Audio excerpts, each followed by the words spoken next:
Welcome back. Remember, today's story is about Ramu, a treasure for Ramu.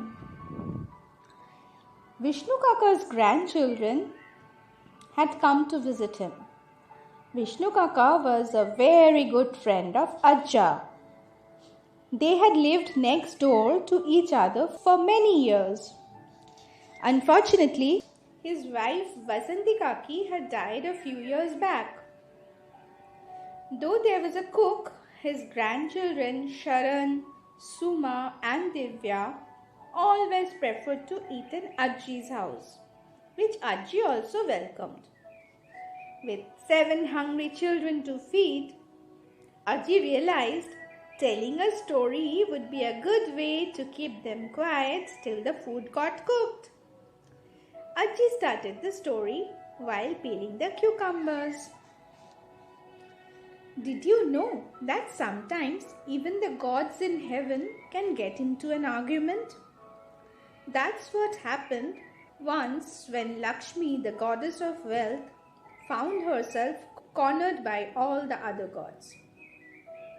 Together, they accused her of one thing, that she never stayed in one place for too long.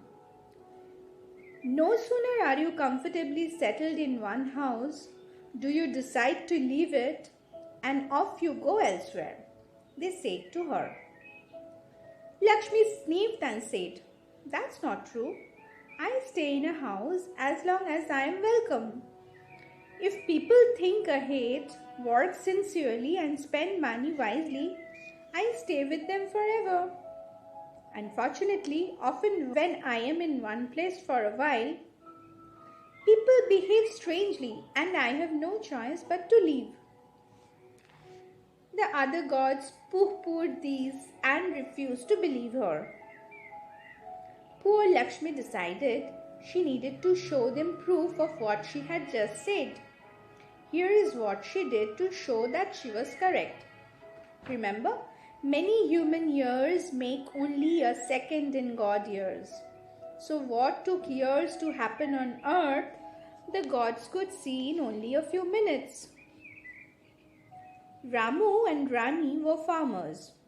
They worked hard in their fields and earned enough money to feed their children and meet their other needs. They were not rich and sometimes had to make do with fewer new clothes and not very nice food. One day, Rani was digging a corner of her garden in order to plant a tree. As she dug deeper, there was a loud clang. Her shovel had hit something metallic hidden underground. Excited, she dug faster till she pulled out a large metal box. When she opened it, she could not believe her eyes. It was filled with gold and silver jewels. For a while, Rani stood dumbstruck. Then she did a happy whoop and ran home with the box under her arm. Ramu, Ramu, see what I found, buried in our garden, she yelled. Ramu was writing up the accounts for the month and for a while paid no attention to his wife. Only when she came up to him and did a happy jig around him did he look up. Imagine how his mouth fell open in surprise when he saw the box of jewels. Soon Ramu and Rani were the richest people in the village. They stopped going to work. After all, what was the need, they told each other. Why work in the hot sun when they had piles of money at home? They left their small cottage and moved into the biggest house in the village. They had servants who worked day and night doing every small job. So the two did not need to lift even a finger. There was a cook who cooked delicious meals, a person to serve it, another just to clean shoes, and one person to even fan Ramu as he sat on his bed the whole day and gossiped with his newfound friends. Then Ramu decided village life was too boring and they moved into a big city. There they had another big house, more servants, and lots of fun at various parties. Slowly they forgot the good things that had once made them a well-loved family. They forgot to work hard, to help others in their need, or to just be nice people. They thought that with money they could buy anything, including respect. They behaved rudely with others. They spent more and more money on clothes and parties, and as they did no work at all, the money started dwindling.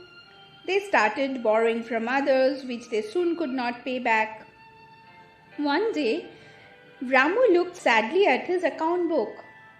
It was now filled with numbers that showed he only needed to pay others. There was hardly anything left for himself. In a heavy voice, he called out to his wife, "Rani dear, the good days are over. I think we forgot to be kind of people Goddess Lakshmi likes. She has gone elsewhere, and we are left with nothing." Rani stood silently for a while, then replied, "Never mind, Ramu. We have learnt our lesson. I now think of the days when I would work all day long and go to sleep a tired person and sleep soundly. I would fall into a deep slumber as soon as I lay down on the bed. Now I lie awake all night, wondering which sari to wear the next day and what to do with our money. I am too fat to even dig, like I did when I found the treasure." Ramu smiled and hugged his wife. "We'll go back to our village and to our old ways.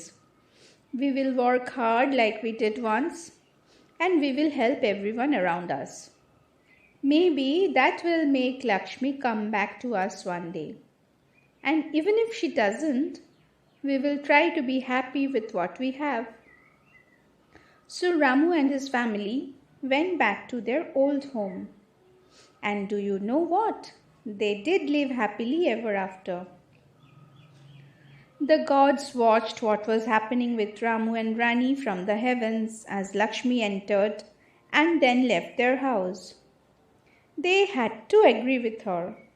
If the people of the house she entered became nasty, then what could she do except leave and hope they saw error of their ways?